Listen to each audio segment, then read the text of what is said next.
Hello guys, good afternoon. Welcome to the session.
Hello guys, बहुत ज़्यादा disturbance आ रहा था ऊपर से, तो अभी थोड़ी देर के लिए बंद करा दिए क्लास। ऊपर का डिस्टर्बेंस जल्दी से कर लेते हैं वरना फिर डिले हो जाएगा। चलिए जी, शुरू करते हैं। Good afternoon, welcome welcome in the session. सबने दिया था AIMT, आई एम श्योर सब लोगों ने दे दिया। बढ़िया, ओके। तो अगेन जैसे मैं हर बार बोलता हूँ, बहुत गंदे मार्क्स भी आ गए, कोई बात नहीं यार। बट सिलेक्शन देखो, मैं फिर से लास्ट टाइम भी आपका AIMT का एनालिसिस लिया था और इस बार भी जो मैंने लास्ट टाइम एम्फेसाइज किया था कि उसके 2 राउंड लो। आप लोग शायद पेपर को लेना नहीं सीख रहे हो अभी भी, तो अगर आप 2 राउंड ले सकते हो पेपर के, सेलेक्ट कर सकते हो राइट काइंड ऑफ क्वेश्चन, तो डेफिनेटली यू कैन डू आराम से 10 क्वेश्चन यार। अभी हम डिस्कस करेंगे सारे क्वेश्चन, देन विल सी कितने क्वेश्चन होने चाहिए थे। ये वाला बस एक ऑफर देख लो जल्दी से। ये ऑफर आया हुआ है गाइस, तो अगर आपको कैट 23 या कैट 24 का भी आप प्लान कर रहे हो, then you can go for it. अपने फ्रेंड्स वगैरह को एक बार बता दो। कोड यूज करना है लोकेश अग्रवाल। ये ऑफर वैलिड है आपका 25 अगस्त तक। तो जो लोग 24 के लिए जा रहे हैं, डेफिनेटली बहुत अच्छा ऑफर है, और 23 वालों के लिए भी एक अच्छा ऑफर चल रहा है, यूज कर लो। बाकी तो सब यही है। चलिए जी, शीट की रिवीजन नहीं किया था, 100 गंदे मार्क्स आ गए।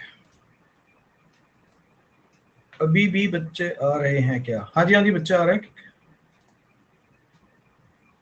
तो एक्चुअली ये ना, इस पे क्लिक बड़ा देर में होता है ये, इस वजह से ना टाइम लगता है बच्चों को आने में।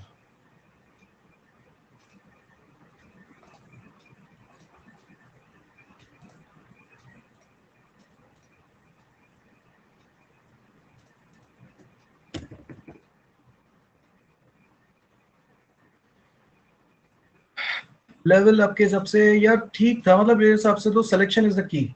हाँ न्यू स्टूडेंट आ रहे हैं यार अभी भी। Selection is the key. अगर मैं आप लोगों को बोलूं कि आपने कितने करेक्ट किए, जैसे मैं हर बार एक रेंज देके पूछता हूँ आपसे, तो रेंज अगर देखते हैं कितने बच्चे किस रेंज में लाया कर रहे हैं, इंक्लूडिंग बोथ।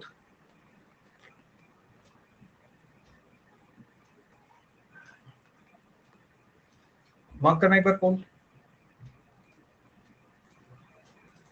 पे मार्क।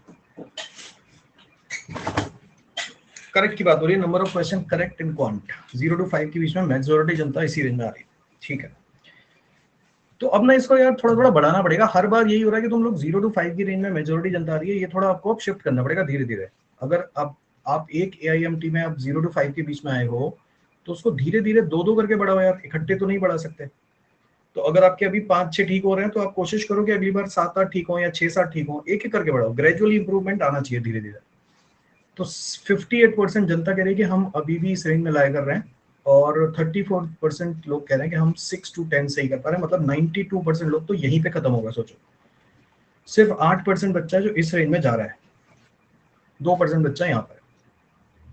जबकि मैं आपको गारंटी के साथ कह रहा हूँ, गारंटी के साथ कह रहा हूँ कि अगर आप पेपर ढंग से अटेम्प्ट करते हो क्वांट सेक्शन में, तो कम से कम 10 question were easily doable guys. 40 minute तो बहुत बड़ा टाइम होता है। 10 क्वेश्चन 30 मिनट के अंदर बनने चाहिए थे, और फिर आप 10 मिनट बाकी इधर उधर कर सकते थे। चलो देखते हैं पहला क्वेश्चन कहाँ गया। हाँ जी चलिए देखते हैं। दोबारा पूरी शीट रिवीजन हो जाए। रिवीजन यार देखो, मैं तो शीट रिवीजन का नहीं बोलूंगा, मैं तो बोलूंगा कि आप रैंडम क्वेश्चन सेलेक्ट करो और फिर रिवीजन करो। अगर आपने कंसेप्ट क्लियर है तो सारे क्वेश्चन ना करके आप रैंडम क्वेश्चन करो, और अब सेक्शनल देना शुरू करो, जिससे आपका पूरा रिवीजन हो जाएगा सेक्शनल के थ्रू। ऐसे शीट दोबारा करोगे तो उसमें कोई फायदा नहीं। वो ठीक है, लेकिन मैं तो फिर से सजेस्ट करूंगा कि उन्हीं क्वेश्चन को दोबारा करने से बेटर है नए क्वेश्चन करोगे तो ज्यादा सीखने को मिलेगा। Do some sectional previous year mocks. तो क्वेश्चन की वैरायटी जितनी होगी उतना अच्छा है। कंसेप्ट वही है, कंसेप्ट चेंज नहीं होने वाला है, बार बार बोल रहा हूँ। कंसेप्ट जितना पढ़ा दिया है उतने में ऐसे ही आएगा गाइस। तो कंसेप्ट विल रिमेन सेम, आपको बस प्रैक्टिस करनी है more different variety of question.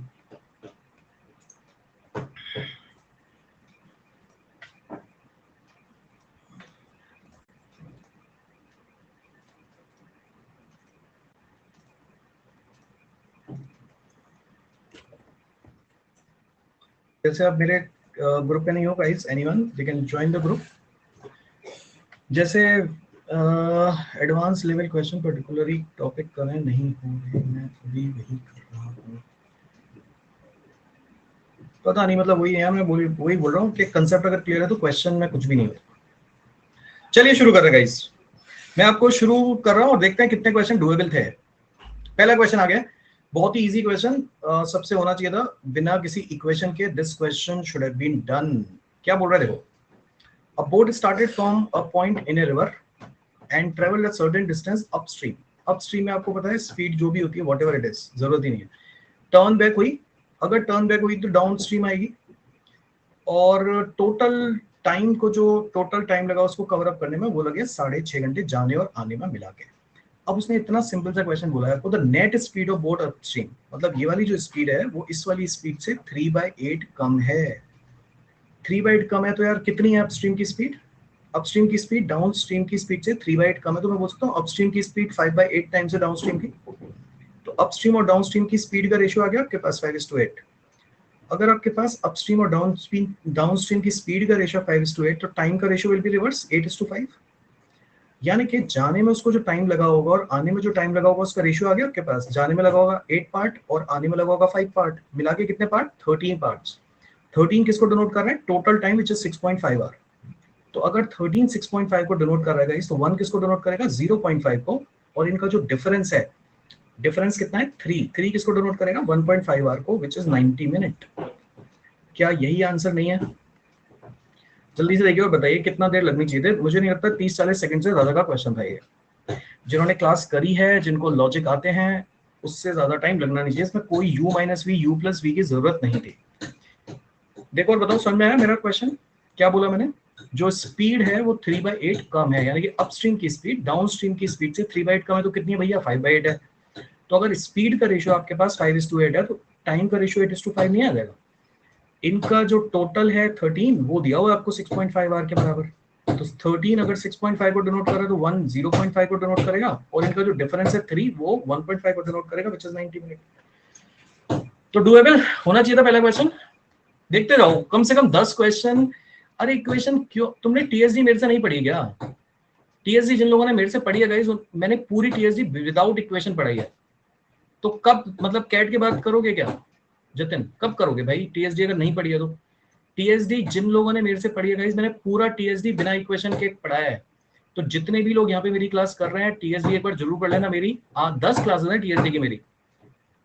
अगर आपने टीएसडी अभी भी नहीं करी है मेरी क्लासेस देख लो, बार बार बोल रहा हूँ, मजा आ जाएगा टीएसडी पढ़ के। कोई भी क्वेश्चन आप बिना इक्वेशन के सोचना शुरू कर दोगे। पूरा टीएसडी बिना इक्वेशन के पढ़ा है। तो मैं वही बोल रहा हूँ, अगर अभी भी वेट कर रहे हो पता नहीं किस चीज का, तो आई डू नॉट नो, कर लो एक बार।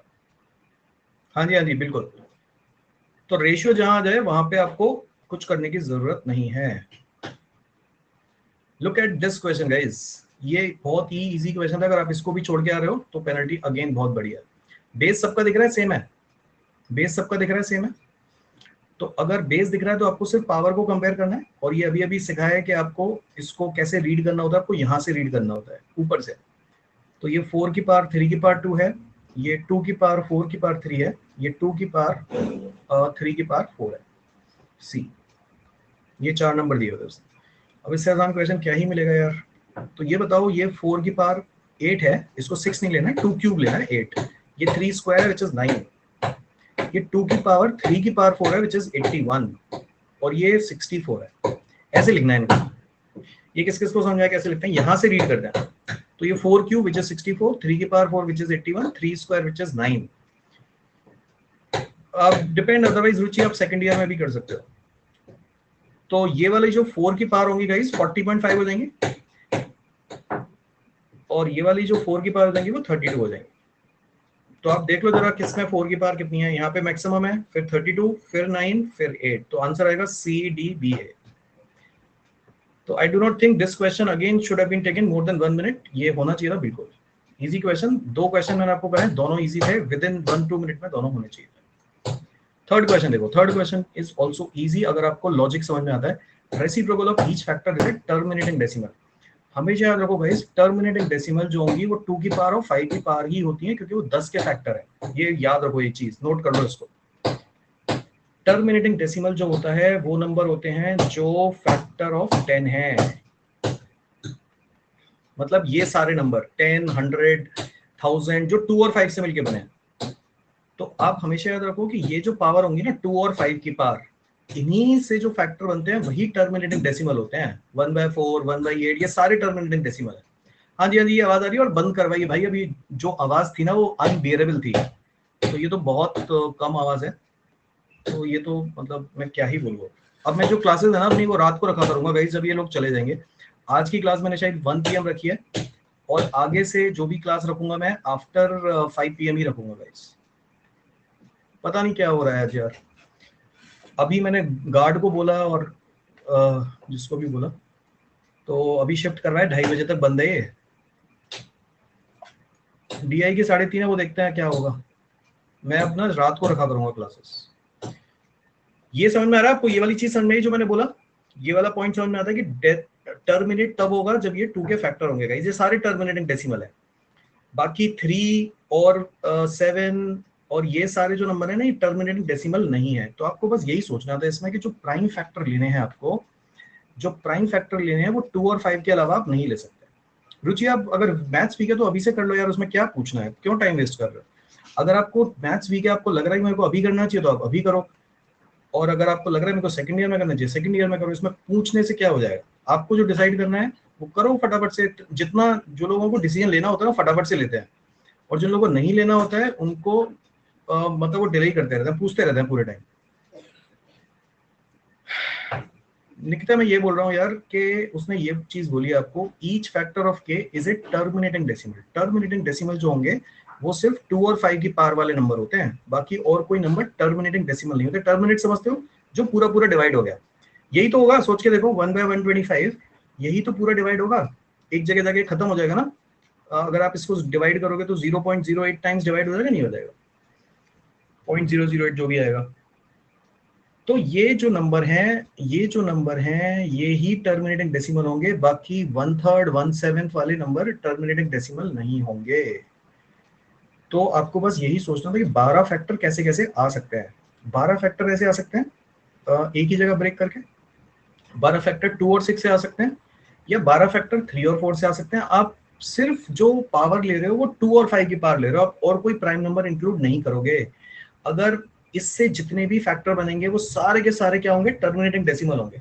यहाँ से जितने भी फैक्टर बनेंगे वो सारे के सारे टर्मिनेटिंग डेसिमल होंगे। अगर मैं यहाँ पे 3 की पावर 11 लूंगा टर्मिनेटिंग डेसिमल नहीं आएगा। आया समझा क्वेश्चन? अगर ये 2 और 6 है तो जो पावर होंगी वो 1 होंगी और 5 की पावर 5 होंगी, या फिर उल्टा ले लो, 5 की पावर 1 इंटू 2 की पावर 6। तो ये दो नंबर आए, ये दो नंबर आए, और यहाँ से भी दो नंबर आएंगे। तो मेरे हिसाब से तो जिनको लॉजिक आता है उनके लिए तो क्वेश्चन आसान था। अब जिनको ये चीज नहीं पता थी, अब आप कर पाओगे टर्मिनेटिंग डेसिमल वाला, जहां पे भी चीज आएगी वो आप कर पाओगे। 6 नंबर है, इसके अलावा कोई नंबर नहीं। These are 6 number. जल्दी से बताइए कितने लोगों को समझ में आया लॉजिक? तो मेरे लिए तो ये क्वेश्चन आसान था, इसीलिए मैंने पिक किया है, क्योंकि आपको शायद ये टर्मिनेटिंग डेसिमल वाली चीज नहीं पता थी, इसलिए आप रुक गए होगे। अदरवाइज ये चीज बहुत आसान थी। तो हाँ जी, चेक कर लेना। आया समझ में सबको? अरे भैया 1 2 3 4 5 6 नंबर नहीं दिख रहे अमन? ये देखो, ये कह रहा है 2 का आर कैसे आया। सुचिंदा, फैक्टर नहीं पता आपको? जितनी पावर होती है +1 करके तो नंबर ऑफ फैक्टर आते हैं। अगर आपको 12 फैक्टर चाहिए तो पावर कितनी होंगी? अगर आपको 12 फैक्टर चाहिए तो पावर 11 होंगी ना यार। 5 की पावर 11 के कितने फैक्टर हैं? 12 फैक्टर है। तो अगर किसी नंबर के 12 फैक्टर है, वो या तो इस फॉर्म का नंबर होगा, या फिर वो नंबर 2 इंटू 6 से 12 आया होगा। तो पावर कितनी लोगे? कि कम लोगे ना, 2 की पावर 1 इंटू 5 की पावर 5 ले सकते हो, या उल्टा ले सकते हो। ये पावर है, पावर को मल्टीप्लाई करके जो है वो 12 फैक्टर है। तो नंबर तो ये है ना, इसके 12 फैक्टर ही तो होंगे, इसके 12 फैक्टर ही तो होंगे, राइट? इसके 12 फैक्टर ही तो होंगे, 3 इंटू 4। तो पावर कितनी लोगे? पावर एक कम लोगे ना, पावर एक कम लेते हैं, तभी यहाँ पे चॉइस है ये 12। 5 की ले लो पावर 2। इसके अलावा कोई नंबर बताओ, इसके अलावा कोई नंबर बताओ, 6 नंबर के अलावा, 1 2 3 4 5 6 नंबर, इसके अलावा कोई नंबर बताओ जिनके सारे फैक्टर टर्मिनेटिंग डेसिमल होते हैं। अब ऐसा समझ में, 12 को आप और किसी तरह तो ब्रेक नहीं कर सकते ना, या तो एक जगह ब्रेक करोगे, दो जगह ब्रेक करोगे, 3 नहीं ले सकते आप ऐसे नहीं ले सकते 12 को, क्योंकि फिर आपको एक और प्राइम फैक्टर इंक्लूड करना पड़ेगा, फिर आपको ऐसे लेना पड़ेगा कुछ, ये ले नहीं सकते आप। This is not valid, this is not valid. 3 और 5, 3 2 और 5 के अलावा और कुछ वैलिड नहीं है। Got it? तो मैंने ये क्वेश्चन आगे इसलिए रखा है क्योंकि मेरे को ये क्वेश्चन आसान था, आसान लगा। तो नंबर मेरा वैसे ही फेवरेट है। तो के नेगेटिव हो, ये देखो, ये देखो। अरे भैया नंबर जो फैक्टर आप करते हो ना, फैक्टर जो आप निकाल रहे हो, वो सिर्फ ये जितनी भी चीजें हैं वो सिर्फ आप नेचुरल नंबर या होल नंबर के लिए पढ़ते हो। ये सारे टॉपिक, फैक्टर्स, फैक्टोरियल, ये सारी चीजें आप नेचुरल नंबर या फिर होल नंबर के लिए पढ़ते हो, समझे? मेरा फेवरेट वैन, वैन मतलब टाइम, नंबर्स यार, नंबर्स मेरा, नंबर्स हमेशा से मेरा फेवरेट टॉपिक रहा। ये वाला देखो क्वेश्चन, ये कितना आसान था। 3 tanks T1 T2 T3 of equal capacity are attached. 3 tank है, T1 T2 and T3 attach हैं इनलेट पाइप से A B and C. The filling rate of A B and C are distinct. ये बहुत ही आसान question है देव, अगर ये नहीं कर पा रहे तो गलत बात है। ये अगर नहीं करा है किसी ने तो गाइस बहुत गलत बात है। Tap A begin to fill the tank T1, tap A ने इसको भरना शुरू किया, 10 मिनट लेटर टैप बी ने शुरू किया, और आफ्टर 10 मिनट इसने शुरू किया। अब जब इसने शुरू किया, हाँ जी 50%, tap C is open, 20 minute later all the tanks were fully filled. अब ये बताओ इसके चलने के कितने बाद टैंक भर गया? 20 मिनट बाद भर गया ना। तो कहने से सी ने काम किया सिर्फ 20 मिनट, बी ने कितनी देर काम किया? बी ने काम किया, बी के 10 मिनट के बाद सी ओपन हुआ है, तो 20 मिनट तो इसने किया और 10 मिनट से ही पहले खुला हुआ है, तो इसने 30 मिनट काम किया, तब जाके टाइम भरा, और इसने 40 मिनट काम किया। तो जो टाइम का रेशियो होता है, एफिशिएंसी का रेशियो उसका उल्टा होता है, 1/4:1/3:1/2। 12 से मल्टीप्लाई कर दो, इससे ज्यादा क्या करना है? वो आपसे पूछ रहा है इसकी एफिशिएंसी से कितनी ज्यादा है या ये कितनी कम है, क्या पूछा उसने? Filling rate of tap A was how much less than C, तो ये वाला रेट इससे कितना कम है? 3 कम है, किससे? 6 है, 3/6 इज आंसर व्हिच इज 50%। ये क्वेश्चन अगर नहीं कर रहे हो गाइस, पेनल्टी बहुत बड़ी है। अगर आप ये क्वेश्चन नहीं करके आ रहे हो, पेनल्टी बहुत बड़ी है। That is the question, it's over. बोलो जल्दी, इसीलिए बोल रहा हूं तुम लोग सेलेक्ट नहीं कर पाते हो क्वेश्चंस। होना चाहिए था इजी, डन। हाँ, नन ऑफ दीज रहते तो वैसे डर लगता है कि गलत तो नहीं कर रहे।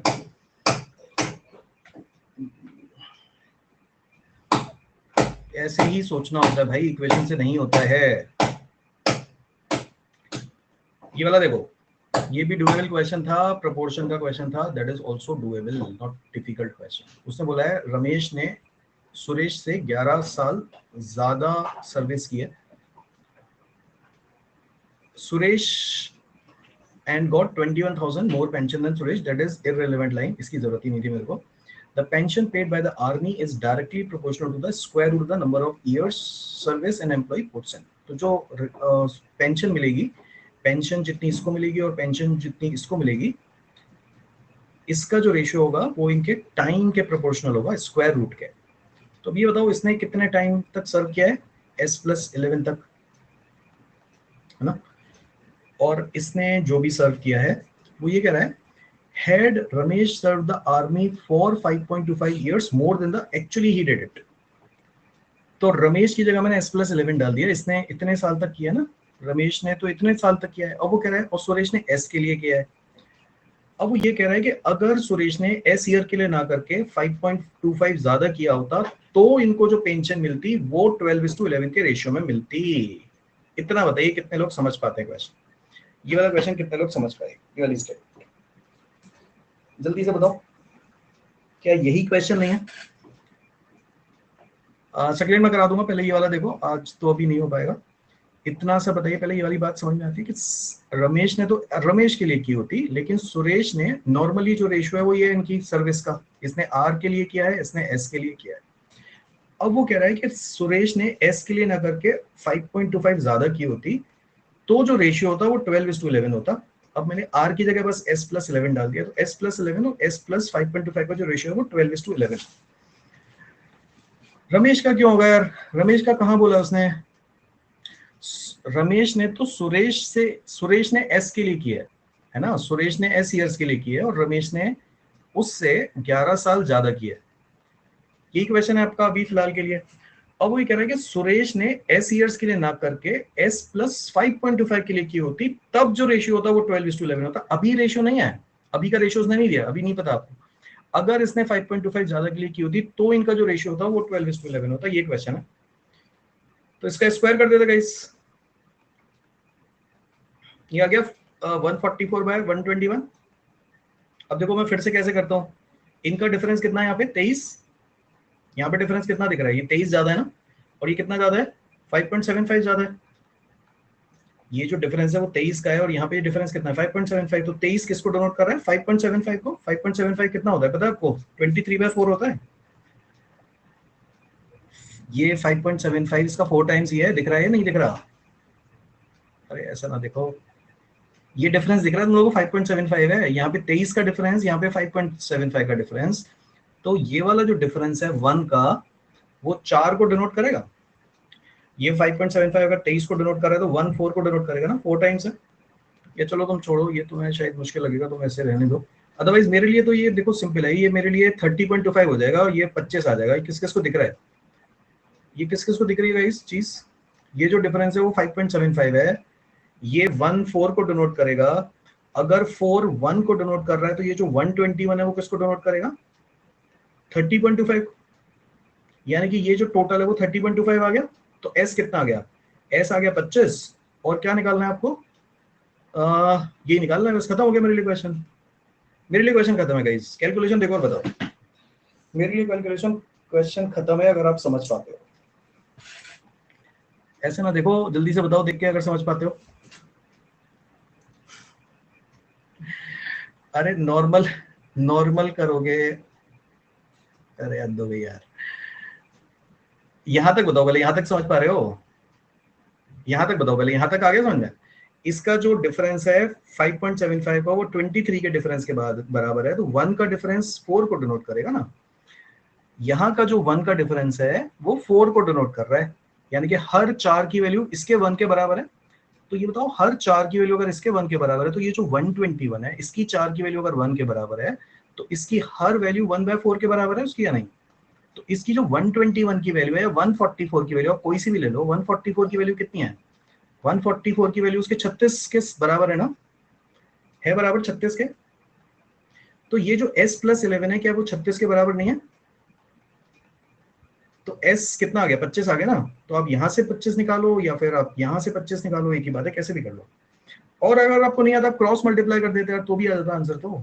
लेकिन आपको ये रेशियो पे खेलना सिखाया ना मैंने डिफरेंस बताई नहीं कैसे लेते हैं, कंपेयर कैसे करते हैं, तो ये सब चीजें आपको सिखाई नहीं हुई है क्या? 5.75 का डिफरेंस अगर 23 को डिनोट करे तो 14 को डिनोट करेगा, तो 121 किसको डिनोट करेगा?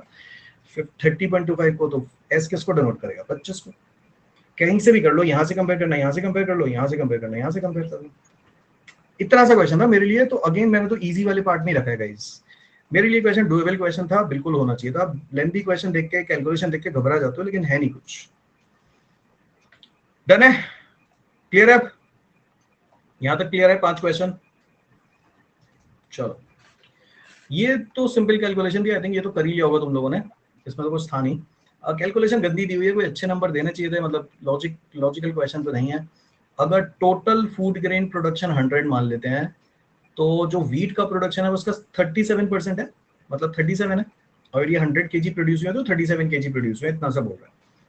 अब वो कह रहा है कि 2021 में, कैसे भी कर लो यार, इसमें कुछ था ही नहीं, इसमें क्या ही करना है, इस क्वेश्चन में करना ही क्या है? अगर आप ये क्वेश्चन नहीं करके आ रहे हो, again the penalty is very high guys. The production of wheat as a percentage of total food grain production increase by 6 percentage point. मतलब ये तो 37 से 43 हो गया। नहीं, 41 नहीं आएगा, 41 गलत है, आंसर 43 पॉइंट समथिंग आएगा, बिल्कुल सही आंसर, नन ऑफ दीज है।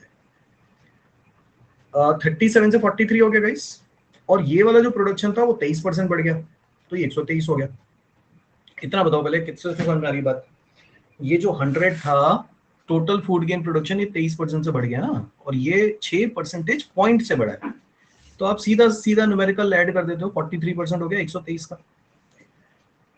इतना करने के बाद इसमें क्या ही करना था, वो कह रहा है कि पहले जो वीट का प्रोडक्शन था और अब जो वीट का प्रोडक्शन में उनका कितना डिफरेंस है। 123 का है तो नॉर्मल कैलकुलेट करके 43% निकाल लेते। नॉर्मल कर लो, कोई दिक्कत नहीं है। 123 इंटू 43 कर सकते हो, 43 इंटू 3 इज 129, 12 आ गया, 86 प्लस 12 98 आ गया, 9 आ गया, 43 प्लस 9 52 आ गया, 52.89 हो गया, ये 53 हो गया अप्रॉक्स।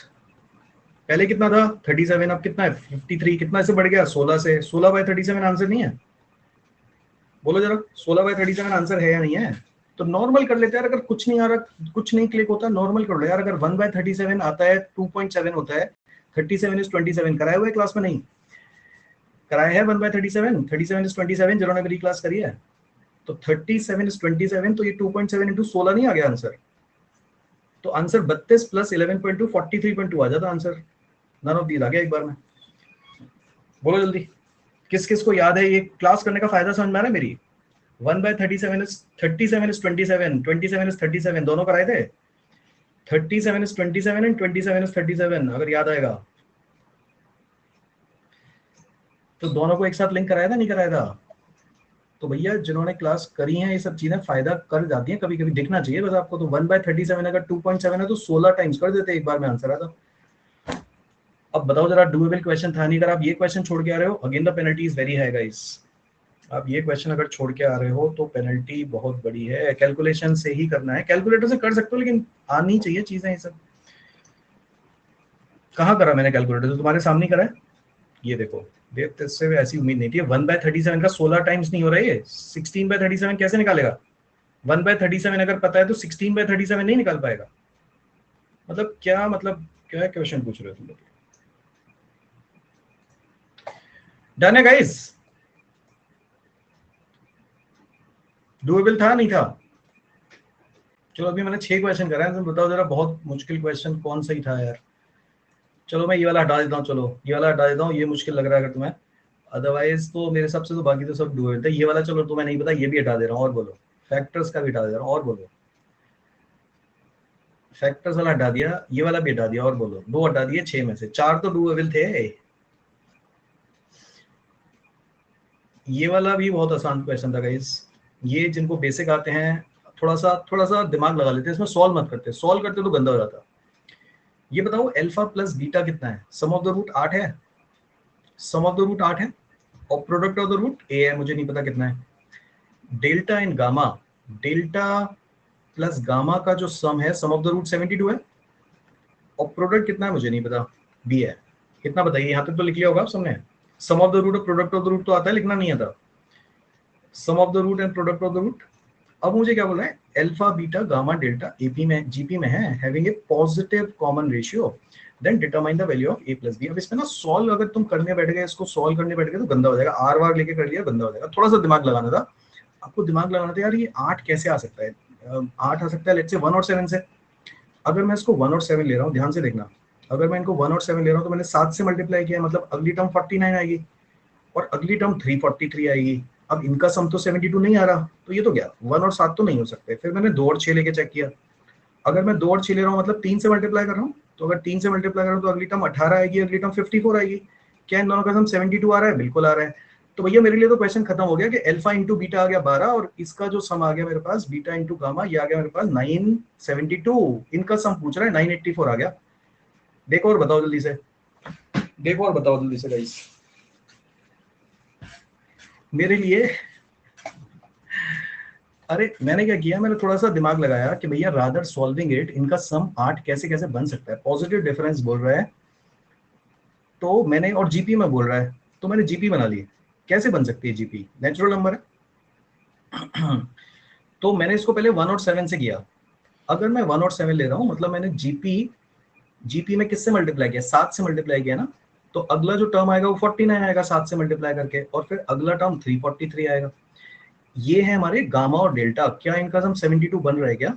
नहीं, ये तो बहुत बड़ा हो गया, यानी कि ये 1 और 7 तो नहीं हो सकते। फिर मैंने क्या किया, then I took 2 and 6, 2 and 6 लिया, तो मुझे दिख रहा है कि जीपी मेरी 3 से मल्टीप्लाई हो रही है। 3 से मल्टीप्लाई किया तो अगली टर्म भी 3 से मल्टीप्लाई होगी और अगली 3 टर्म भी 3 से मल्टीप्लाई होगी। ये डेल्टा और गामा है। क्या इनका सम 72 आ रहा है? बिल्कुल आ रहा है। तो भैया ये हो गए आपके 18 और 54, ये आ गए आपके 2 और 6, इनका प्रोडक्ट आ गया 12 और इनका प्रोडक्ट आ गया 972। आपसे ए प्लस बी का सम पूछ रहा है, इनका सम आ गया 984। खत्म। टेस्ट में क्या करूं, टोटल मार्क्स आए थे, ये वाली टेस्ट में क्या करूं? बस करते रहे, प्रैक्टिस करो और सिलेक्शन करो भैया, सिलेक्शन सेलेक्ट करो और थोड़ी थोड़ी चीजें ना दिमाग लगाया करो। नॉर्मल हर क्वेश्चन को अगर आप सॉल्व करने की कोशिश करोगे नहीं होंगे, तो आपको ना मतलब थोड़ा थोड़ा ना दिमाग चलना चाहिए वहां पे कि कैसे करना है। हुक एंड क्रो ऑप्शन से करने वाले क्वेश्चन थे एक दो, जो के परसेंट वाला क्वेश्चन था, याद है आपको? के परसेंट, के प्लस 20%, के प्लस 40% वाला जो क्वेश्चन था, वो ऑप्शन से करने से बहुत आसान हो जाता। तो डिपेंड कर रहा है कि आपका दिमाग ऑन द स्पॉट कैसे काम कर रहा है। मैं थोड़ी ना सॉल्व करूंगा इस क्वेश्चन को, I will not solve this question, I will not solve this question guys. तो ये क्वेश्चन आपको अब ऐसे समझ में या थोड़ा थोड़ा ट्रिक्स होती हैं, ये दिखना चाहिए।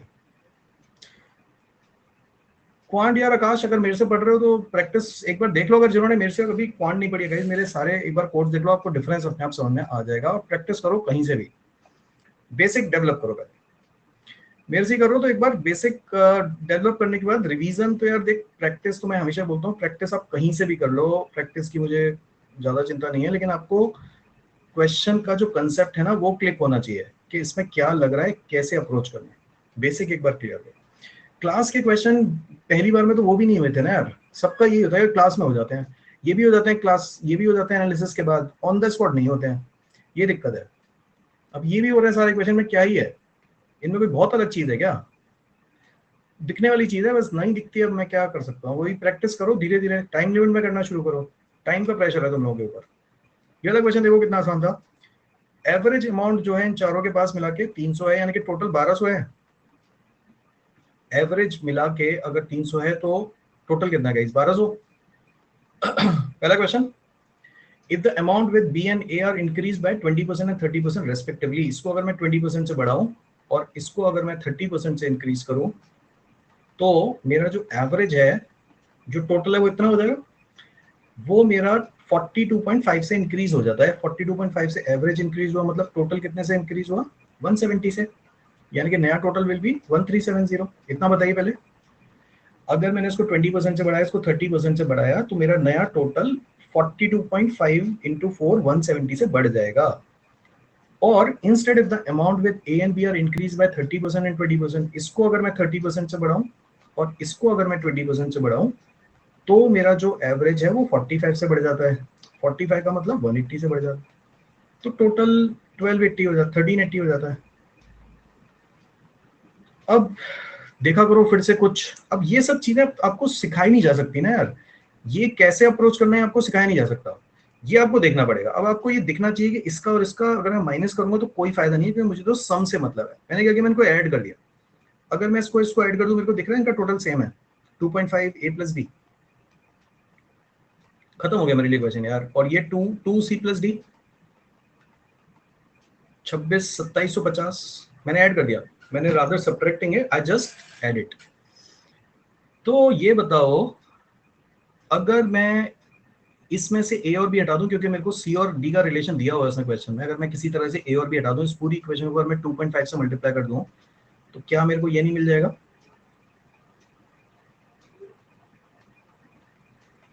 3000।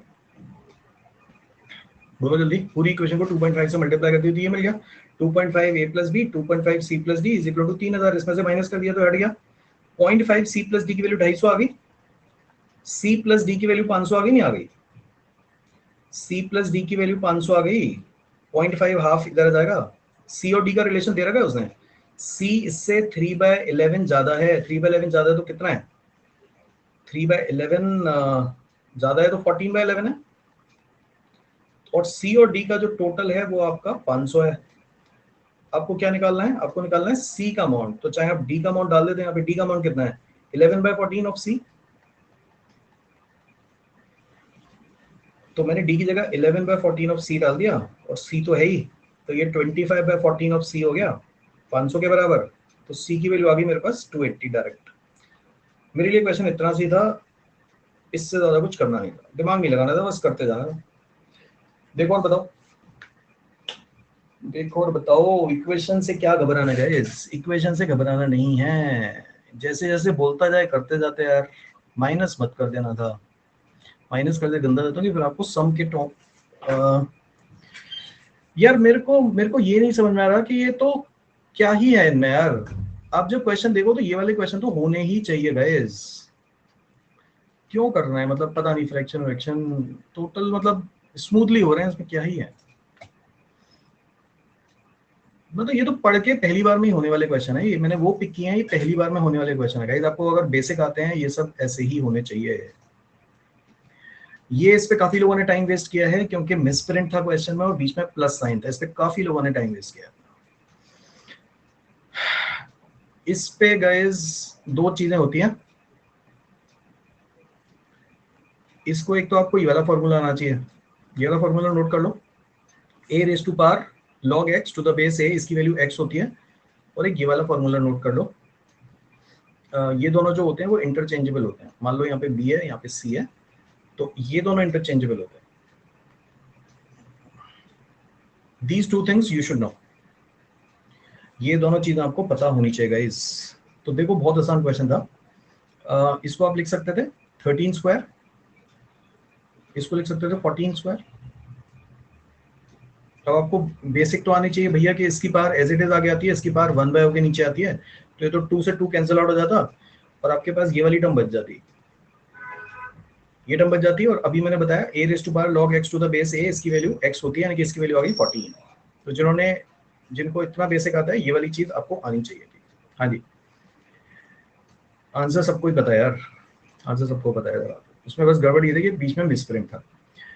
यहाँ पे क्या हुआ, यहाँ पे आपको दिख रहा है कि 1/2 को आगे लाना होता है, ये 1/2 है, तो आगे जब 1/1/2 करोगे, आपको ये पता है ना बेस की जो पावर होती है वो 1/o के आगे आती है। तो जब यहाँ पे ऑलरेडी 1/2 है, जब यहाँ पे ऑलरेडी 1/2 है, तो 1/1/2 करोगे तो क्या हो जाएगा, 2 हो जाएगा ना ये। तो जब मैं इसको 1/2 को आगे लेके आया तो ये हो गया मेरा 231, और इस 2 को आपको ऊपर भेज देना था। 2 को अगर ऊपर भेज दोगे तो 31 का स्क्वायर हो जाएगा 961, और फिर से इसी फॉर्म में बन गया है, तो इसकी वैल्यू 961 आ गई, ये आ गया 975। इतना सही क्वेश्चन था अगर आपको ये बेसिक आता होता तो। अब इधर क्या है, 17 की पावर log 975 और बेस में k। ये 975 कब आएगा, ये 975 कब आएगा, जब k कितना हो, k इसी फॉर्म का नंबर हो तभी 975 आया है। यहाँ पे 975 कब आया, जब k की वैल्यू 17 हो। बस खत्म, इतना से क्वेश्चन था, इतना से क्वेश्चन आ गया। देखिए और बताइए। तो ये हो जाता, लेकिन गड़बड़ करी थी उसने यहाँ पे देने में, प्लस साइन था और काफी इस पे टाइम लोगों ने लगाया। तो ये आई थिंक कर लेते तुम लोग अगर बीच में प्लस साइन दिया होता तो। हाँ जी, हाँ जी, बीच में ये प्लस का साइन था, तो मिसप्रिंट था क्वेश्चन में। Many people have spent a lot of time.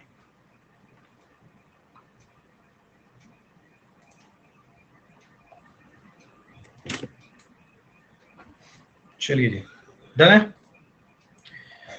ये देखो तुम्हें ये ग्रेटेस्ट इंटीजर फंक्शन अगर आपको आता है, ग्रेटेस्ट इंटीजर पता है आपको क्या होता है, इसकी वैल्यू क्या है बता सकता है कोई, इसकी वैल्यू क्या है? इसकी वैल्यू है guys 1। Greatest integer which is less than that, सबसे बड़ा इंटीजर जो उससे छोटा है, इसको बोलते हैं ग्रेटेस्ट इंटीजर फंक्शन। हम फंक्शन में पढ़ेंगे वैसे तो, लेकिन फिलहाल के लिए मैं थोड़ा सा आपको हिंट दे रहा हूँ। सबसे बड़ा इंटीजर जो इससे छोटा है, सबसे बड़ा इंटीजर जो छोटा है इसके बराबर है, 1 हो गया। अगर कोई आपसे बोलेगा इसकी वैल्यू क्या है, क्या बोलोगे आंसर? सबसे बड़ा इंटीजर जो या तो इसके ऑलरेडी बराबर है या इससे छोटा है। तो इंटीजर है तो इंटीजर आ जाएगी वैल्यू, और इसकी वैल्यू क्या हो जाएगी, इसकी वैल्यू क्या है? सबसे बड़ा इंटीजर जो इससे छोटा है, बिल्कुल। तो -2.7 से छोटा इंटीजर दैट इज -3, छोटा इंटीजर। ये समझ में आया? तो बहुत ही आसान क्वेश्चन था। जब नीचे 2 से डिवाइड हो रहा होता है ना, जब 2 से डिवाइड हो रहा होता है तो हर 2 के बाद शिफ्ट होगा आंसर। जैसे पहले वाले 1/2 की वैल्यू क्या है, 1/2 की वैल्यू है 0.5। 0.5 का जब मैं ग्रेटेस्ट इंटीजर फंक्शन लूंगा तो सबसे बड़ा इंटीजर जो इससे छोटा है 0 आ जाएगा। अब ये अगली जो टर्म है वो 1 बन गई ना, अगली जो टर्म है 1 बन गई, मतलब इसकी वैल्यू भी 1 आ गई। अगली टर्म बन जाएगी 1.5 एंड सो ऑन, ऐसे चलता जाएगा 2, 2.5। अगर आप समझ पा रहे हो बात, यही क्वेश्चन है। और लास्ट वाली जो वैल्यू है 49.5। तो अब बस यहाँ पे ये देख लेते हैं यार, दो टर्म के लिए 1, 1.5, फिर 2 के लिए 2, 2.5, इसकी वैल्यू भी 1 है और इसकी वैल्यू भी 1 है, इसकी वैल्यू भी 2 है और इसकी वैल्यू भी 2 है। तो लास्ट में आपको दो बार क्या मिलेगा, 49, 49 दो बार मिल जाएगा, क्योंकि 49.5 तक जा रही है टर्म। क्या ये इतना सा क्वेश्चन नहीं था गाइस? तो ये ट्वाइस 1 से लेके 49 तक का समी तो था, तो ये खत्म हो जाता है क्वेश्चन। 49 into 50 divided by 2। अब बताओ ये डुएबल था या नहीं? इतना सा क्वेश्चन अगर आपको बेसिक पता होता, अभी वैसे हम पढ़ेंगे, अगर नहीं पढ़ा है कोई दिक्कत नहीं है, लेकिन ये आना चाहिए था क्वेश्चन। ये खत्म हो गया 2450। देखिए और बताइए। अरे थोड़ा तो समझ में आया ही होगा कैसे करना था, कर देंगे इसको और डिटेल में, लेकिन आई थिंक ये होने वाला क्वेश्चन था, ग्रेटेस्ट इंटीजर लेस देन और इक्वल टू दैट। तो अभी आपने क्योंकि टॉपिक नहीं पढ़ा है, 1/2 को कॉमन लेके, नहीं नहीं ये वो नहीं है यार, ये देखो समझ रहे हो हालत, देख रहे हो बच्चों की, ये कह रहे 1/2 को कॉमन ले रहे हैं। अरे ये प्रिया, ये ऐसे नहीं लिखा हुआ है, ये क्वेश्चन और नॉर्मल क्वेश्चन अलग अलग क्वेश्चन है। ये नॉर्मल ऐसे थोड़ी ना लिखा हुआ है, ऐसे लिखा हुआ है क्या? इसका कोई मतलब है या नहीं है? ग्रेटेस्ट इंटीजर का मतलब समझ पा रहे हो, नहीं समझ पा रहे हो? Greatest integer less than that, इसकी मतलब है इसकी वैल्यू 1/2 नहीं है, इसकी वैल्यू 0 है, समझ रहे हो? ये इसकी वैल्यू 1.5 नहीं है, इसकी वैल्यू सिर्फ 1 है। तो जो जो इनकी एक्चुअल वैल्यू है वो एक्चुअल वैल्यू थोड़ी ना ऐड करनी है, एक्चुअल वैल्यू नहीं ऐड करनी है, ये फंक्शन में आएगा। तुम कर लेना यार अगले साल तक, मुझे नहीं लगता कि तुम इस साल के लिए सुटेबल हो। जतिन आराम आराम से करो, तड़के लगाते रहो, तुम तड़का लगाओ और आराम आराम से अर्थमेटिक करो, और फिर धीरे धीरे, हाँ मैं वही बोल रहा हूँ 2 ईयर का गैप है ना, तो 1 साल और ले लो, क्या है। तूने मस्ती मस्ती में करनी है तैयारी, तू अगर अर्थमेटिक अभी तक नहीं कर पा रहा तो कैसे ही करेगा। अलजेब्रा खत्म होने को आ रहा है हमारा, पीएनसी शुरू होने वाला है अगले महीने से, तो अगर अभी तक अर्थमेटिक ही नहीं कर पा रहा है, ज्योमेट्री नहीं कर पा रहा है, तो कैसे ही करेगा। मैं तेज पढ़ाता हूँ, ये देखो, मतलब जो वो है क्या बोलते हैं, सारा ब्लेम टीचर पे डाल दो, अपनी कोई गलती नहीं है। आप तेज पढ़ाते हो, मैं तो बहुत स्लो। देख रहे हो बच्चे को, कह रहा है आप तेज पढ़ाते हो। भाई तेज का ही जमाना है, तेज का ही जमाना है भाई।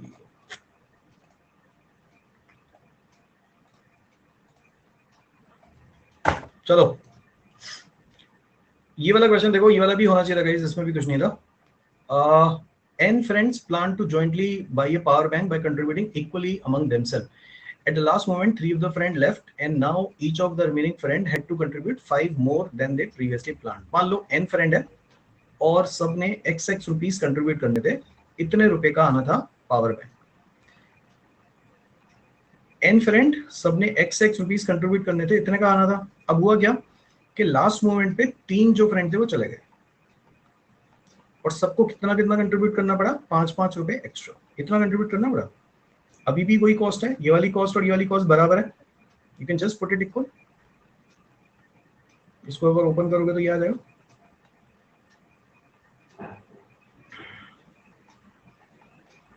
क्या आ गया, ये कट गया। तो ये बताओ देख के, 3x माइनस 5n या 5n माइनस 3x की वैल्यू 15 आ गई, नहीं आ गई? या 5n की जो वैल्यू है वो आ गई आपकी 3x प्लस 15, और n की जो वैल्यू है वो आ गई आपकी 3x plus 15 divided by 5। x की वैल्यू 0 डालने पे आपको सोल्यूशन मिलेगा, x की वैल्यू 0 होगी तो n की वैल्यू 3 आ जाएगी। अब x की वैल्यू अपोजिट कोफिशिएंट से बढ़ती और घटती है, पता है सब लोगों को, दोनों जगह प्लस साइन है, दोनों प्लस प्लस से बढ़ेंगे। x की वैल्यू 5 से बढ़ेगी और n की वैल्यू 3 से बढ़ेगी, ये 5 से बढ़ेगी और ये 3 से बढ़ेगी, ये 5 से बढ़ेगी, ये 3 से बढ़ेगी, एंड सो ऑन, ऐसे चलता जाएगा सोल्यूशन। अब उसने क्या बोला है, यहां तक बताओ, यहां तक दिख रहा है? ये सारे सोल्यूशन आ जाते फटाफट से, इसमें कितना टाइम लगना था? जिन्होंने स्पेशल इक्वेशन पढ़ लिया है उनको इतना तो दिखना चाहिए। अब उसने क्या बोला देखो, उसने ये बोला है कि पावर बैंक की जो कॉस्ट है वो 1100 और 1500 के बीच में है, मतलब इन दोनों का जो प्रोडक्ट है वो मिला के 1100 और 1500 के बीच में आना चाहिए। तो आप कोई रैंडम हाइपोथेटिकल नंबर बीच में जाके सोच सकते थे, मान लो ये 20 होता, यानी कि मैंने इसमें कितनी बार 5 ऐड किया है, 4 बार 5 ऐड किया है ना, तो यहाँ पे 4 बार मैंने 3-3 भी ऐड किया, वो तो 15 हो जाएगा, ये तो बहुत ही छोटा आ रहा है। अगर मैंने यहाँ पे इसको 40 ले लिया, आपको दिख रहा है क्वेश्चन, समझ में आ रहा है क्या बोल रहा हूँ? आपको ये समझ में आ रहा है करना क्या था गाइस? 3-3 से इसको बढ़ाओ, 5-5 से इसको बढ़ाओ, तो अब जब ये 40 है तो मैं इसको 8 बार बढ़ा रहा हूँ ना, जब इसको 8 बार बढ़ा रहा हूँ तो इसको भी 3-3 8 बार बढ़ाऊंगा, तो 3 में अगर मैं 24 ऐड कर दूंगा तो ये 27 हो जाएगा। इसकी वैल्यू आ गई मेरे पास 1080, अभी भी इसके बीच में नहीं आई। फिर मैंने अगला लेके देखा 45 और इसकी वैल्यू ले ली 30, ये आ गई मेरी 1350। अगला लेके देखा 50 और 35, सॉरी 50 और 33, ये आ गई 1650। इनमें से सिर्फ यही वाली वैल्यू वैलिड दिख रही है, अब तो ये बढ़ती जाएगी धीरे धीरे। इसके अलावा भी वैल्यू पॉसिबल है, 1100 और 1500 के बीच में सिर्फ एक ही वैल्यू पॉसिबल दिख रही है, दिख रही है नहीं दिख रही? इसके बाद तो बढ़ती जाएगी ना फिर से। तो आपसे ये पूछ रहा है find the value of n, n की वैल्यू बतानी है, n की वैल्यू 30 आ गई, ये आ गया आंसर। इतना सा क्वेश्चन था, इससे ज्यादा कुछ करना नहीं था इस क्वेश्चन में। देखिए और बताइए जल्दी से, देखिए और बताइए होना चाहिए था या नहीं? 11 क्वेश्चन आ गया, मैं 11 पे आ गया फटाफट से। अरे बोलो, बहुत मुश्किल क्वेश्चन है क्या ये? डूएबल था यार पेपर, मतलब मॉडरेट ही बोलूंगा, आई विल नॉट से कि मुश्किल पेपर था, it was moderate, doable. Selection is the key, 10-12 question आराम से बनने चाहिए थे, आराम से बनने चाहिए थे 40 मिनट में। हाँ जी हाँ जी, नहीं आसान था, कैट के कंपैरिजन में काफी आसान था, कैट के कंपैरिजन में काफी इजी था।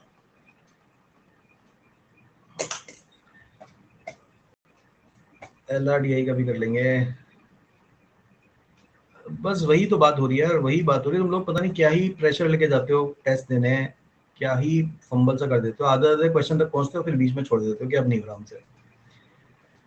ये वाला क्वेश्चन देखो, अगर ये नहीं कर रहे हो तो पेनल्टी बहुत बढ़िया है, ये तो क्लास का ही क्वेश्चन है, ये तो क्लास का ही क्वेश्चन है या नहीं है? The ratio of milk and water, A में जो मिल्क और वाटर का रेशियो है गाइस वो 1:3 है। हाँ बस मैं वही बोल रहा हूँ, देखा हुआ क्वेश्चन तो कर लेते हो तुम लोग, नया क्वेश्चन जैसे आता है वहीं पे फंबल कर जाते हो, वहीं पे नहीं, वहीं पे रुक जाते हो। 3:4। तो अब ये देखा करो, मैंने करने का तरीका सिखाया आपको कि ये 4, ये 5, ये 7, इनका एलसीएम ले लो पहले तो। इसको पहले सेम बना लिया करो, 4, 5, 7, मतलब ऐसा नंबर ले लो जो इससे भी डिवाइड हो जाए, इसमें भी डिवाइड हो जाए, इसमें भी डिवाइड हो जाए, वो आ गया 140। अगर ये 1:1:1 के रेशियो में मिलाया होता मैं इसको 140 140 140 ले लेता, लेकिन मिलाया कैसे रेशियो में मिलाया है 1:2:3 के रेशियो में। मतलब मैं बोलता हूँ कि ये इसके मैंने लिए 140 पार्ट, इसके लिए 280 पार्ट, इसके लिए 420 पार्ट।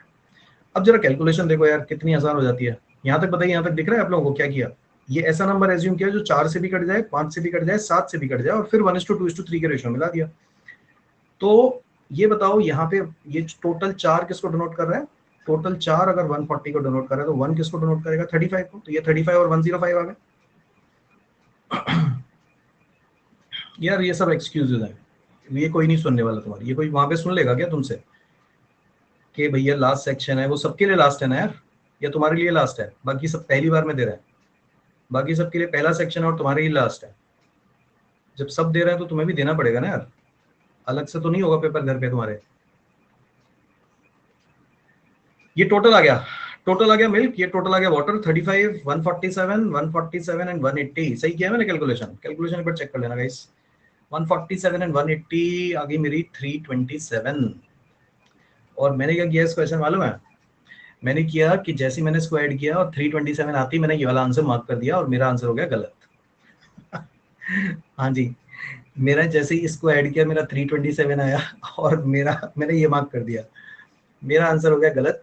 क्योंकि इन्होंने इन्होंने करिए चालाकी, इसका जो सम आता है वो 513 आता है, इसका जो सम आता है वो 513 आता है, 523 नहीं आता है। तो इसको आप कैंसिल आउट कर सकते हो 3 से। तो आंसर जो आएगा वो आएगा 109:171। नहीं, हाँ जी हाँ जी। तो ध्यान से करना गाइस, ये बहुत बड़ी पेनल्टी। अगर आप यहाँ तक आके ये वाला आंसर मार्क कर दे रहे हो, और इसका ना यूनिट डिजिट भी 3 आ रहा था। मजे की बात ये देखो, यूनिट डिजिट भी 3 आ रहा था, मैंने कहा तो पक्का सही है। हाँ जी हाँ जी। तो ये ये गलती जो मैं कराता हूँ वो मैं खुद ही कर दिया।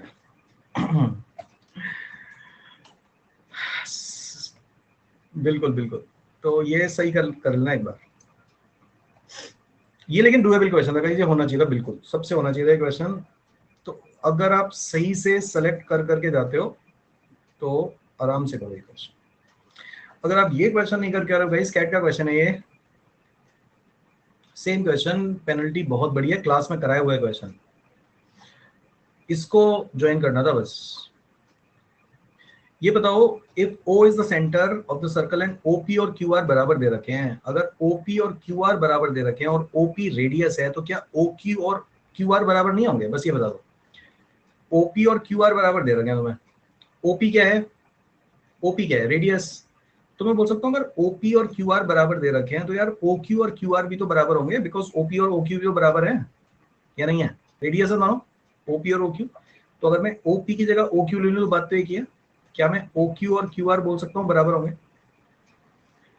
OQ और QR बराबर होंगे नहीं होंगे? बस यही करना था, इसमें क्वेश्चन हो गया खत्म। आप आपको अगर ये क्लिक हो जाता क्वेश्चन खत्म। अगर ये 36 है तो ये 36 आ गया, अगर ये 36 है इसके सामने वाला तो इसके सामने वाला भी 36, ये 36, ये 36, तो ये 72 आ गया। Exterior angle, exterior angle is equal to sum of interior opposite angle, और ये दोनों भी रेडियस है तो ये भी 72 आ गया। अब ये 72 है, ये 36 है, तो ये कितना आ गया? 108 आ गया। ये 72, ये 36, तो ये एक्सटीरियर एंगल है नहीं POR में। एवरीबडी किस किस को दिख रहा है? किस किस को दिख रहा है कि ट्राइंगल POR में अगर ये 72 है, ये 36 है, तो 108 होगा नहीं होगा? एक्सटीरियर एंगल सॉल्व करने की जरूरत नहीं था, कर लिया करो यार सॉल्व। इसको 36 ले लो, इसको 36 ले लो, फिर 180 में से माइनस कर दो, लेकिन जरूरत नहीं थी। आई थिंक क्लास में कराया, बिल्कुल क्लास में ही कराया हुआ क्वेश्चन है, बिल्कुल सेम।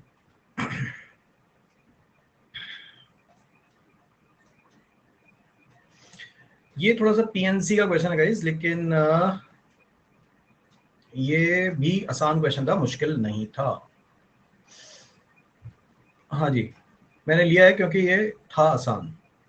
ये बताओ एक छोटा सा सबसेट, एक छोटा सा सेट लेके देखते हैं। मान लो ये सेट है, वो कह रहा है कि how many non empty subset of K is the product of the element of the subset equal to an even number. तो प्रोडक्ट जो आना चाहिए वो इवन आना चाहिए। अब प्रोडक्ट इवन तो कई तरह से आ सकता है, एक इवन हो, दो इवन हो, तीन इवन हो, है ना। तो इसमें बेटर होता है कि इवन ना निकाल के आप क्या करते हैं, आप टोटल सबसेट बताओ पहले कितने। सबसेट का मतलब पता है? सबसेट का मतलब होता है इसमें से या तो एक एलिमेंट लेके सबसेट बनाओ या दो एलिमेंट लेके सबसेट बनाओ, ये सारे सबसेट। तो ये बताओ टोटल नंबर ऑफ सबसेट जो काउंट करते हैं हम ऐसे करते हैं। मैंने जिन्होंने फाउंडेशन वाली क्लास देखी है, मैंने सेट की एक फाउंडेशन क्लास ली थी, अगर आपको याद आएगा, उसमें ये सब कुछ पढ़ाया था मैंने। तो जो सबसेट होंगे उसके लिए क्या करा करो, हर एलिमेंट के आने के या ना आने के दो ऑप्शन है, या तो ये एलिमेंट लूं या ना लूं, तो इसके दो ऑप्शन, इसके दो ऑप्शन, इसके दो ऑप्शन, इसके दो ऑप्शन। तो मैं बोल सकता हूँ total number of subset will be 2 की पावर 6। अब उसमें तो एक नॉन, उसमें तो एक जीरो वाला सेट भी आ जाएगा, कोई भी ना लूं, वो आप हटा सकते हो, -1। नॉन एम्प्टी बोल रहा है वो, नॉन एम्प्टी सबसेट इज 2 की पावर 6 -1। ये कितने लोगों को समझ में आई पहले बात? नॉन एम्प्टी सबसेट्स, हर एलिमेंट के आने के और ना आने के दो ऑप्शन है, तो इसके आने के दो ऑप्शन, इसके आने के दो ऑप्शन, इसके आने के दो ऑप्शन। तो total number of subset will be 2 की पावर 6। लेकिन उसमें से एक होगा जब हमने कुछ भी ना लिया हो, वो वाला हटा देना। अब ये बताओ, अगर मैं सारे एलिमेंट ऑड वाले ले लूं, अगर मैं सारे एलिमेंट ऑड ले लूं तो उनका ही प्रोडक्ट इवन आएगा, उनका प्रोडक्ट ऑड आएगा हमेशा। अगर मैं सारे ऑड लूंगा तभी प्रोडक्ट ऑड आएगा ना, अगर इसमें एक भी इवन आ गया तो प्रोडक्ट इवन हो जाएगा। तो अगर मैं इसमें से वो वाले सबसेट हटा दूं जिनमें सारे एलिमेंट ऑड हैं, तो जो बाकी बचेंगे वो सारे वैलिड होंगे, उनका प्रोडक्ट डेफिनेटली इवन आने वाला है। तो अब ये देख लो कि ऑड वाले सबसेट कितने हैं। ऑड वाले सबसेट मतलब आपने इन्हीं तीन एलिमेंट को लेकर सबसेट बनाया, तो या तो ये आए या ना आए। 2 इंटू टू इंटू टू, 2 की पावर 3 -1, ये आ गया आपके ऑड सबसेट। तो इसमें से जब आप ये माइनस कर दोगे तो क्या आपका आंसर ये नहीं आ जाएगा, बाकी के सारे सबसेट जिनका प्रोडक्ट इवन आएगा। ये वाला कितने लोगों को समझ में आ रहा है? टोटल सबसेट में से अगर ऑड वाले हटा दोगे तो इवन वाले आ जाएंगे। बस यही क्वेश्चन था, अगर आपको थोड़ा सा डेफिनेशन आती है तो। नहीं आती है तो आप छोड़ दो। एक दो ही आते हैं यार, ये पीएनसी का क्वेश्चन नहीं है, तो बेसिक सा क्वेश्चन है, लॉजिकल सा क्वेश्चन है। तो यही था क्वेश्चन यार। टोटल जो सबसेट बनेंगे वो बनेंगे 2 की पावर 500 -1। 500 एलिमेंट है तो टोटल सबसेट इतने, और ऑड वाले कितने हैं? ऑड वाले बनेंगे 2 की पावर 250 -1। इसमें से ये माइनस कर देते तो इवन वाला आ जाता, ये आंसर आ जाता एक सेकंड में। क्या ही करना था इसमें, इतना सा क्वेश्चन था, बस खत्म। तो जिनको आता है उनके लिए क्वेश्चन, अगर आप नहीं कर रहे हो और जिनको आता है करना, उनके लिए ये क्वेश्चन इतना सा ही था। तो सीख लेना भी तुम लोग भी, जब आप पीएनसी करोगे तो आपको भी समझ में आ जाएगा। लेकिन ये क्वेश्चन एक्चुअली इतना सी था, इससे ज्यादा कुछ करना नहीं। इसमें से इसको माइनस करोगे, 1 1 कैंसिल आउट हो जाएगा, दैट इज द आंसर, खत्म। चलो कोई बात नहीं, ये तो क्लास का ही क्वेश्चन है, ये तो अभी कराया था क्लास में। 25th एंड 276 टर्म दे रखी है, सम निकालना है 300, तो ये तो हो ही जाता गाइस।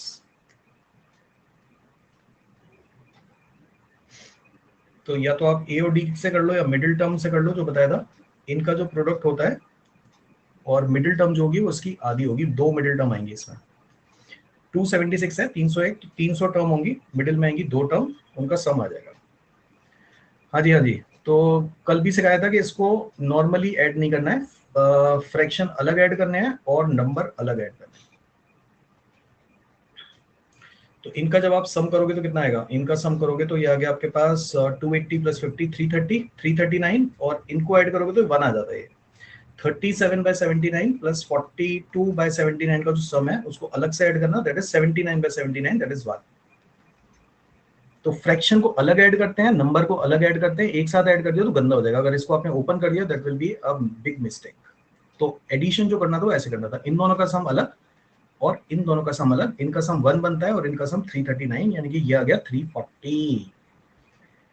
और मिडिल में जो दो टर्म होंगी उनका सम आ गया 340। तो अगर आपको इनका वो निकालना है सम ऑफ 300 टर्म्स, तो वो होता है n into middle two term का एवरेज, मिडिल टू टर्म का सम उसका एवरेज, तो ये आंसर आ जाएगा 51,000। तो अब मैं ये पूरा तो नहीं बता सकता कैसे आया, क्योंकि हमने ये सब क्लास में कर लिया है। तो ये नोट कर लो एक बार, एस जो होता है अगर ऑड नंबर ऑफ टर्म्स है तब तो n इंटू मिडिल टर्म, और अगर इवन नंबर ऑफ टर्म है तो n into middle two term का एवरेज। तो इसमें 300 टर्म है, तो मिडिल में 2 टर्म आएंगी, उनका एवरेज लेना है आपको, उनका हाफ कर देना। तो यहाँ पे जो 2 टर्म आई है उनका सम आ गया आपके पास 340, उनका एवरेज 170 हो जाएगा। तो n इंटू मिडिल 2 टर्म का एवरेज विच इज 51,000। तो ये भी एक डुएबल क्वेश्चन था पेपर में जिन्होंने क्लास किया, ये भी एक डुएबल क्वेश्चन था, ये मुश्किल क्वेश्चन नहीं था, ये भी होना चाहिए था गाइस।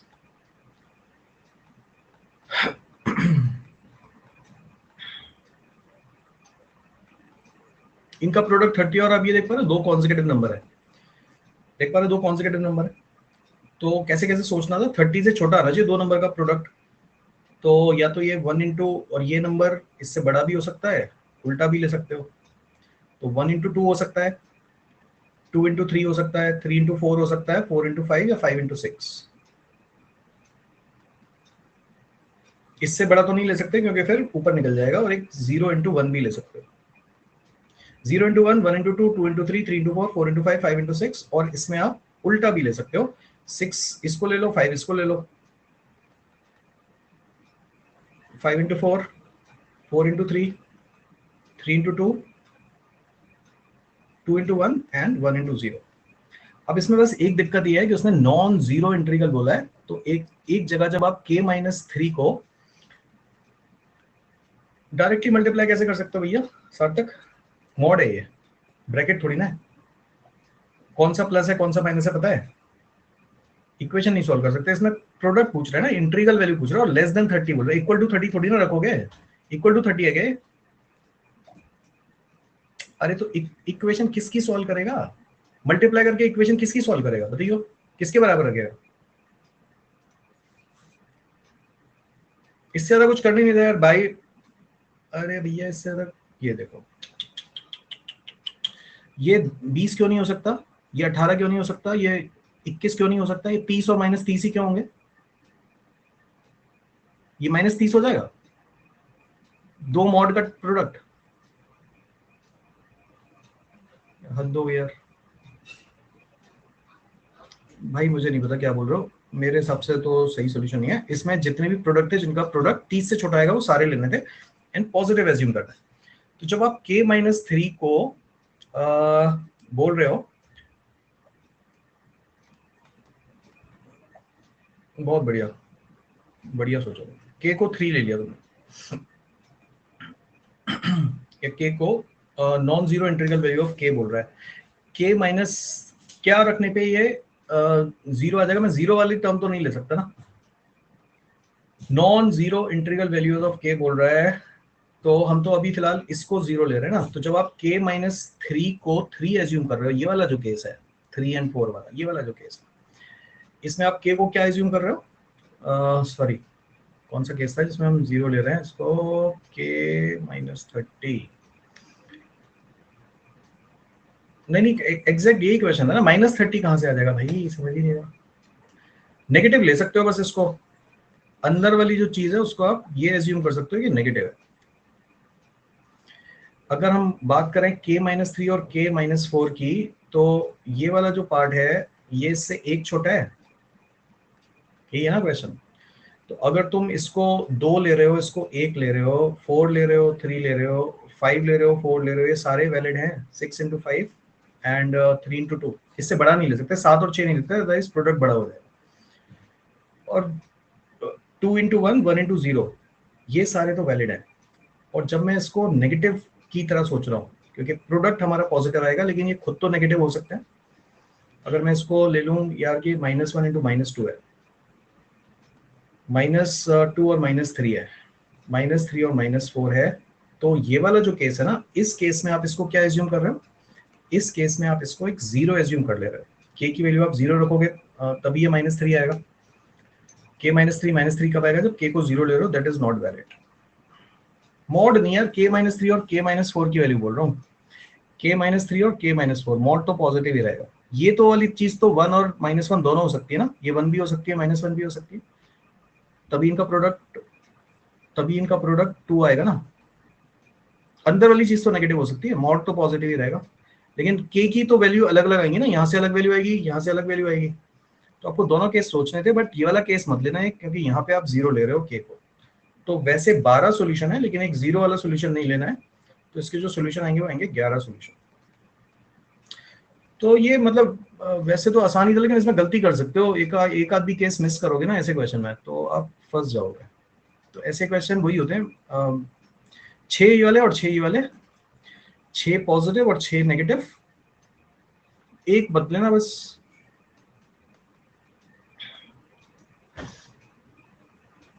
समझे? ये वाला मत लेना, अदरवाइज नेगेटिव हो जाएगा, मतलब 0 हो जाएगा, 0 नहीं ले सकते। इसकी भी लैंग्वेज थोड़ी सी खराब थी गाइस, वैसे था तो ये इजी क्वेश्चन, लेकिन इसकी लैंग्वेज थोड़ी सी खराब थी। इट्स सरफेस एरिया दे रहा है। अब इट्स सरफेस एरिया यहाँ पे डिफाइन होना चाहिए था, किसकी बात कर रहा है। कितने लोगों ने किया वाला क्वेश्चन? नहीं, डोमेन वोमेन की जरूरत नहीं, डोमेन जब डिनोमिनेटर में होता है तब चेक करने की जरूरत होती है, अभी जरूरत नहीं है। 144 से हिंट मिला, पता नहीं, मतलब इसमें ना थोड़ी सी लैंग्वेज क्लियर हो सकती थी। इन्वर्टेड कौन है? ऐसा है, और इसमें ना ऑयल भरा हुआ है एक पॉइंट तक, किसी हाइट तक ऑयल भरा हुआ है, कुछ ऐसा क्वेश्चन, और यहाँ से ड्रिप कर रहा है। An inverted right circular cone has a base radius of 15. इसकी base radius 15 है. This cone is partially filled with oil. यहाँ पे oil है, which is dripping from a hole from the tip at the rate of 8 centimeter cubic per hour. Currently, the level of oil is 4 centimeter from the top. यहाँ पे है and its surface area is 144. इसने ना ये वाली चीज 144 दी है, ये वाली ऑयल का सरफेस एरिया, यहाँ पे जो ऑयल है ना उसका सरफेस एरिया ना 144 पाई दिया हुआ। तो ये थोड़ी और बेटर हो सकती थी लैंग्वेज। ये एक सर्कुलर फॉर्म में आएगा ऑयल यहाँ पे, तो इसका जो सरफेस एरिया वो पाई आर स्क्वायर होगा, ये इसने दे रखा है 144 पाई। तो यहाँ से आपको एक रेडियस मिल जाएगी, रेडियस मिल जाएगी 12, यानी कि इस वाले पार्ट की जो रेडियस है वो है 12। और आपको अगर ये पता है कि ये एक दो सिमिलर ट्राइंगल बनते हैं इसमें, जो रेडियस का रेशियो होता है वो हाइट का रेशियो भी आएगा। अगर रेडियस का रेशियो 4:5 है तो हाइट का रेशियो भी 4:5 आएगा। ये पता है बात या नहीं पता है? अगर रेडियस का रेशियो 4:5 है तो हाइट का रेशियो भी 4:5 होगा। तो ये बताओ, अगर ये 4 है, ये पूरा 5 है, तो ये 1 डिनोट करेगा। 1 किसको डिनोट कर रहा है? 4 को। तो 4 किसको डिनोट करेगा? 16 को। इसकी हाइट आ गई, इसकी रेडियस आ गई, तो इसका वॉल्यूम भी आ गया। इसका वॉल्यूम आ गया 1/3 पाई आर स्क्वायर एच। इतना वॉल्यूम है, और ये किस रेट से गिर रहा है? ये गिर रहा है तुम्हारा 8 सेंटीमीटर पर क्यूबिक आर से। तो जब इसको 8 से डिवाइड कर दोगे तो टोटल नंबर ऑफ आर्स आ जाएंगे तुम्हारे पास। यही था बस क्वेश्चन। तो ये आ गया 18, 18 से कट गया 6, आंसर आ गया 96 पाई। देखिए और बताइए, इतना सही क्वेश्चन है। बोलो, आते हैं समझ में? ना तुमसे अलजबरा हो रही, ना तुमसे ज्योमेट्री हो रही, तुम क्या ही मतलब अर्थमेटिक के भरोसे जा रहे हो क्या तुम? ना तुमसे अलजबरा हो रही, ना तुमसे ज्योमेट्री दिख रही तुम लोगों को, तो क्या अर्थमेटिक के भरोसे जा रहे हो पेपर? ना पीएनसी हो रही तुम लोगों से, क्या करके आओगे बताओ भाई? ये क्वेश्चन डुएबल है बिल्कुल। पाई आर स्क्वायर एच कहां से होगा? इट्स सरफेस एरिया दे रखा है भाई, 1/3 of pi r square h होगा ना कोन का। पाई आर स्क्वायर एच क्या होगा? 16 वाला फिर से 16, ये नहीं आया समझ में? नॉर्मल लिख के करोगे। मैं क्या बोल रहा हूँ, जो रेडियस का रेशियो है, रेडियस का रेशियो इस वाले ट्राइंगल का और इस वाले ट्राइंगल का जो बेस का रेशियो है वो 4:5 है ना। तो इस वाले ट्राइंगल की हाइट और पूरी हाइट 4:5 के रेशियो में होगी। तो अगर ये वाली हाइट 4 है, मैंने इसको 5 मान लिया, ये वाली हाइट 4 है तो ये पूरी 5 होगी। ये 4, ये 5, तो ये कितनी होगी? 1 होगी ना। ये 4 है और ये पूरी 5 है, तो 1 किसको डिनोट कर रहा है? 4 को। तो 4 किसको डिनोट करेगा? 16 को डिनोट नहीं करेगा। या फिर लिख के करना, लिख के कर लो यार। h/h+4 is equal to 4:5। ऐसे लिखने में मजा आता है, ऐसे लिख के कर लो। यहाँ से आ जाएगी हाइट 16, ऐसे कर लो लिख के। तो हाइट आ गई 16, रेडियस आ गई 12, ये आ गया तुम्हारा वॉल्यूम। इस वॉल्यूम को आप पर आर के रेट से डिवाइड कर देना, आंसर आ जाएगा 96 पाई। ये इस तरह के क्वेश्चन गाइस जब भी सिमेट्री में होती है ना चीजें, ये सिमेट्री बोलते हैं इसको, कि आर को पी से रिप्लेस कर दो, पी को आर से। तो इसमें सॉल्व मत करना। इसमें अगर प्रोडक्ट 1 दे रखा है तो आप इसमें सबसे सिंपल तरीका वही है कि 1 1 1 ले लो। वही सोच के बनाया हुआ ये क्वेश्चन, और कुछ करना नहीं था इसमें। तो बस इतना सी क्वेश्चन है, इसमें और कुछ होगा नहीं। तो आंसर आ जाएगा 2/5, 2/5, 2/5। आंसर आ गया 6/5। Answer is none of these. खत्म। इसमें आप कुछ नहीं कर सकते, सॉल्यूशन वोल्यूशन करने मत बैठ जाना ऐसे क्वेश्चन में। तो ये सब क्वेश्चन वही है, थोड़े से ट्रिक बेस्ड क्वेश्चन है। आप इसमें ट्रिक लगाओ और आंसर निकालो। सॉल्व करने बैठ जाओगे तो गंदे हो जाएंगे। 111 लेना था, खत्म हो जाता। ये भी जैसे मैं बोल रहा था ऑप्शन बेस्ड क्वेश्चन था, इसको भी अगर सॉल्व करने बैठ गए तो गंदा हो जाएगा। तो जिनको ये क्लिक होती हैं चीजें, हाँ जी हाँ जी, तो वो ऑन द स्पॉट सोच पाते हैं, नहीं तो फिर आप सॉल्व भी करते रह जाना इस क्वेश्चन। के परसेंट पहले निकाला, फिर के परसेंट ऐड कर दिया, फिर के प्लस 20 बाहर निकाला, के प्लस 20 ऐड कर दिया, फिर के प्लस 40 निकाला, के प्लस 40 ऐड कर दिया।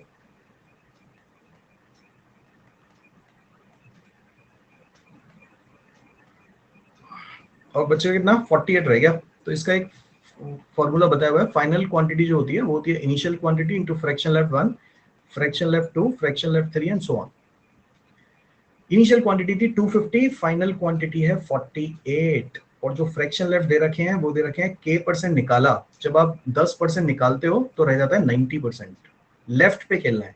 आप 30% निकालोगे रह जाएगा 70%, 50% निकालोगे तो रह जाएगा 50%। वो आपसे के की वैल्यू पूछ रहा है। तो ऐसा क्वेश्चन अगर सॉल्व करने बैठ गए तो गंदा ही हो जाएगा, है ना। तो ऑप्शन उठाना था, के को अगर मैं 30 उठा लूं, अगर मैं 30 उठाऊं तो ये 30 हो जाएगा, ये 50 हो जाएगा, ये 70 हो जाएगा, और यहाँ पे 30% अगर निकाला तो 70% बचेगा, यहाँ पे अगर 50% निकाला तो 50% बचेगा, और यहाँ पे अगर 70% निकाला तो 30% बचेगा। ये मेरा 48 आना चाहिए। देखो जरा 48 आ रहा है, ये 7 का मल्टीपल आ रहा है, ऐसे दिख रहा है, तो 48 तो नहीं आएगा। सॉल्व करोगे इसको, दिख रहा है कि 7 का मल्टीपल है, कट नहीं रहा, तो आंसर 48 तो नहीं आएगा, जरूरत नहीं है, छोड़ दो।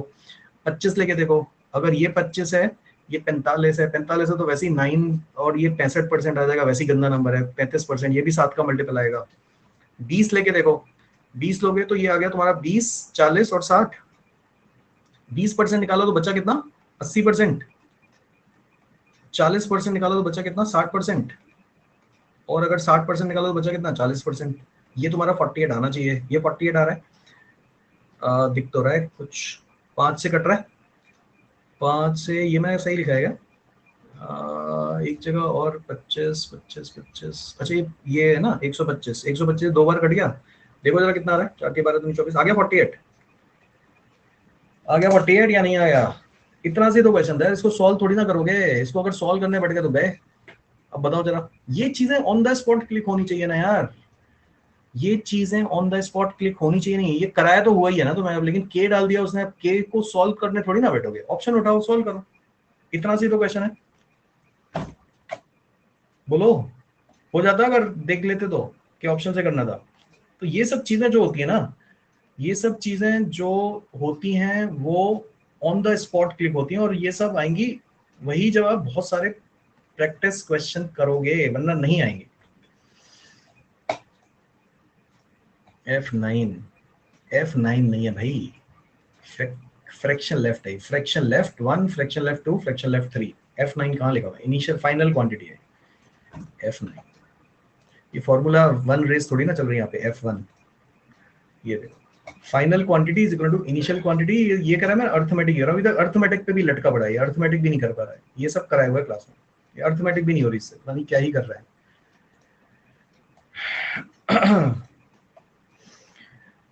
ये भी आसान क्वेश्चन था गाइस, 20वें क्वेश्चन पे आ गया ना करते करते। मैं अभी तक एक भी क्वेश्चन पे रुका नहीं हूँ, मैं रुका था सिर्फ एक क्वेश्चन पे, और वो हैवी गंदा क्वेश्चन, वो अभी भी नहीं करूंगा मैं। वो वाला जो क्वेश्चन था सर्कुलर वाला, वॉक कर रहा है फिर बाइक राइड कर रहा है, याद है वो क्वेश्चन? वो क्वेश्चन अभी भी मतलब बेकार ही लगा मेरे को। सिर्फ उस क्वेश्चन पे रुका मैं, बाकी स्मूथली सारे होते गए थे, कहीं पे रुकने की जरूरत ही नहीं थी गाइस, बिल्कुल। तो एक वही क्वेश्चन था जिसपे मैं रुका। इसमें देखो क्या बोल रहा है, ये भी बहुत सिंपल सा क्वेश्चन था, इसमें भी आपको ना सॉल्व नहीं करना होता ऐसे क्वेश्चन।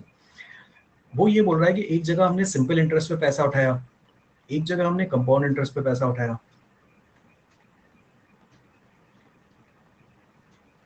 तो मान लो 100 रुपए यहाँ पे उठाए, 100 रुपए यहाँ पे उठाए। अब वो कह रहा है कि पहले साल हमें मिलेगा 10 रुपए का इंटरेस्ट 100 रुपए पे, अगले साल मिलेगा 20, अगले साल मिलेगा 30 एंड सो ऑन, बढ़ता जाएगा। ये अमाउंट इस वाले अमाउंट से ज्यादा कब हो जाएगा?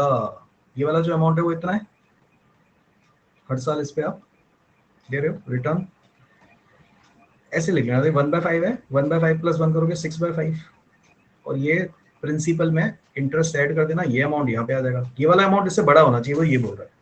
तो आप क्या करा करो ऐसे क्वेश्चन में, अब ऐसे देखो कि सबसे छोटा नंबर 3 है, फिर से सॉल्व नहीं करना है। 3 साल बाद ये अमाउंट कितना है, 3 साल बाद ये अमाउंट है 130, और 3 साल बाद इसकी वैल्यू कितनी हो जाएगी, 3 साल बाद इसकी जो वैल्यू हो जाएगी वो इतनी हो जाएगी। 3 साल बाद 3 डाल दिया मैंने तो 216/125 आ गया। 3 साल बाद जो इसकी वैल्यू आ रही है वो आ रही है मेरी 464/5। क्या ये 130 से ज्यादा है, बहुत ज्यादा है, ये तो 650 से काफी ऊपर है ना।